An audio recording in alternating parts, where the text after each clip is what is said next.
Good morning, friends, followers, my subscribers, me on my television callers. It's Friday. It's the weekend. So what's happening? Well, I'm being kept up to date by some awesome people out there. Thank you for your messages and emails. I do read them, but I think I've reached a stage now where I'm content and I just sit back. I like to watch. You know what? I even go out shopping sometimes and I sit down, have a coffee, and I just people watch. I just sit there and I just relax. I think, you know what? Life's good. I'm breathing. Life's good.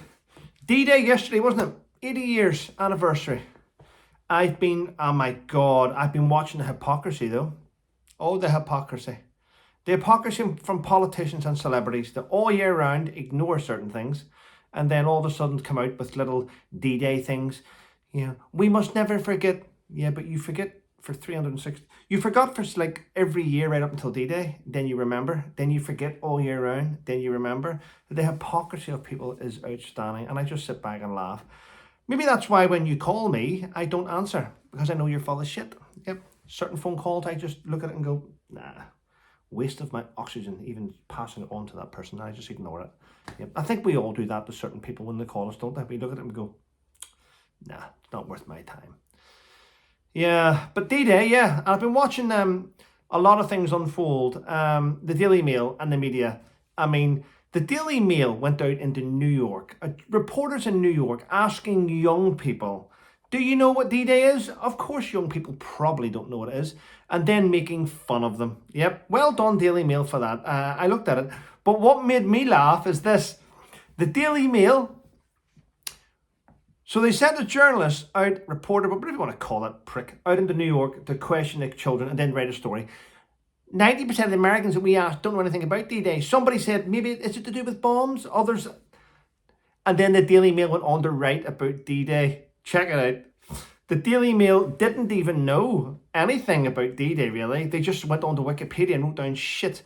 What they didn't say is the D-Day Operation Overlord, 160,000 Allied troops crossed the English Channel to attack and repel the Nazis. What they didn't say was the operation that led up to D-Day. Yes, they forgot about that. Operation Neptune. It was called Operation Neptune. The Operation Neptune was the operation which involved 5,000 vessels, an armada, to get them to D-Day. Yeah, so it wasn't just Operation Overlord. There was Operation Neptune to get the troops from A to B to move forward. And what they didn't even mention, and by midnight on the 6th of June, airborne forces had already captured Pegasus Bridge. I mean, Daily Mail, if you're going to make fun of people, get a journalist to write the story that knows what he's talking about, okay?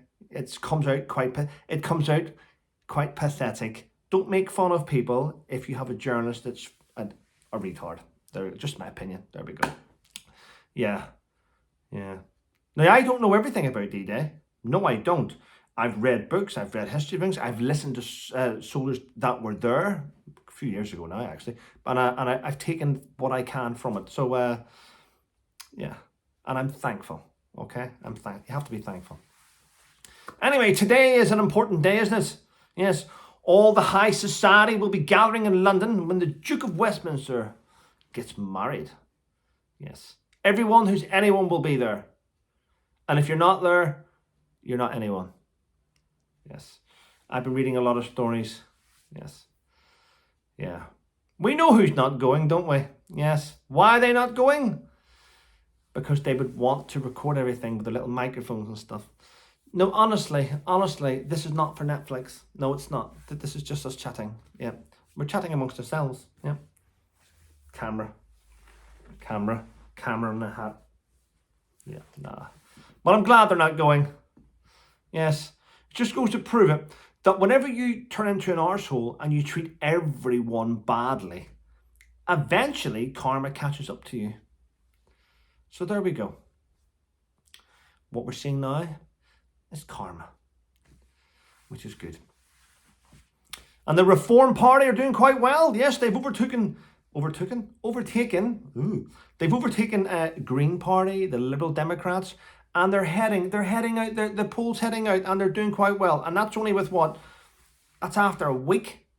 Can you imagine what that party could do if it was in?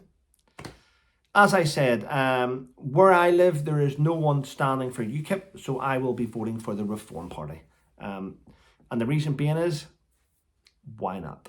Everything else has failed. Yeah. And my old boss, Colonel Tim Collins, OBE. Colonel Tim Collins commanded me, well, he was my commanding officer. He also led my unit in the Gulf War in 2003 and did a very good job. He then left my unit and he went on to become the Director of Special Forces in the Balkan areas. And he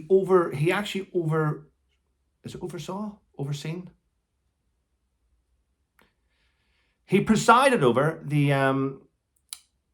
the release of some of my colleagues that were captured in Sierra Leone by the West Side Boys. He's a fantastic leader, and he's now standing for an MP in North Down in Belfast. He wants to stand as an MP for the Ulster Unionist Party. Now, I've seen other people say, I don't think he'll do it. No, he's not good.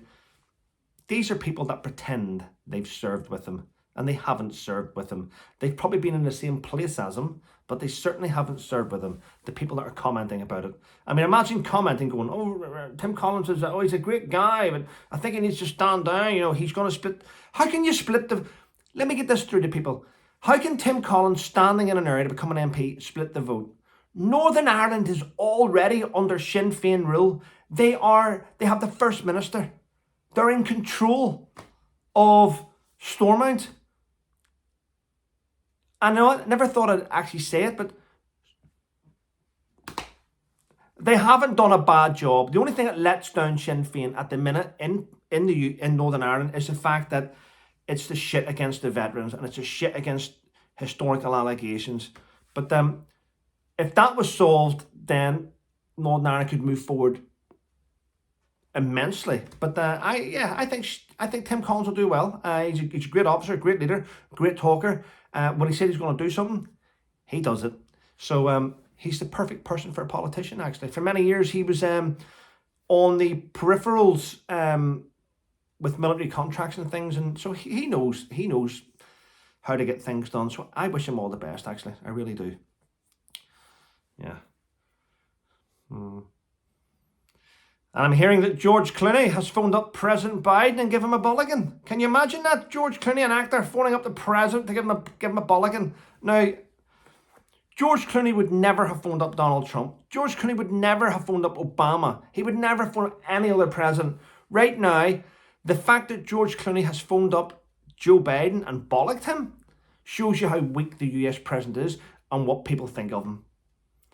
Because what happened is George Clooney's wife, Amal, had spoke out and said there should be an international arrest warrant issued for the Israeli Prime Minister. And that's what she said. Joe Biden shut her down. George Clooney then phones up the president and says, don't speak to my wife like that. I mean, if that's not a sign, a clear indication of how weak it is and how easy it is to get through to the president, then it just goes to show you America is... But anyway, listen, I'm going to shoot on. It is Friday. I am actually going to... What have I got coming here? Sebastian's mum's coming here shortly to drop stuff off for Sebastian. I've just fixed his fishing reels. They were all tangled. I had to cut it and all that stuff. So he'll be going fishing this weekend. I may join him, actually. Sit down and chill out. Yeah, it's always wonderful to relax. But anyway, thanks for all your support. Thanks for leaving reviews on Amazon. And what else I need to say? I need your help. I'm asking now on my video. Avid Gardener, Fiona, is a couple of hundred away from reaching 35,000, which is our next milestone on subscribers on YouTube. And I think you can help us get there. And if you do help us get there, my next video tomorrow, which I had planned a long time ago, I've got all my notes, I'll let you know about the real frontline soldiering, what happened in Afghanistan, and who pretended to be there and who wasn't there. Anyway, listen, thanks for watching, people. Stay safe.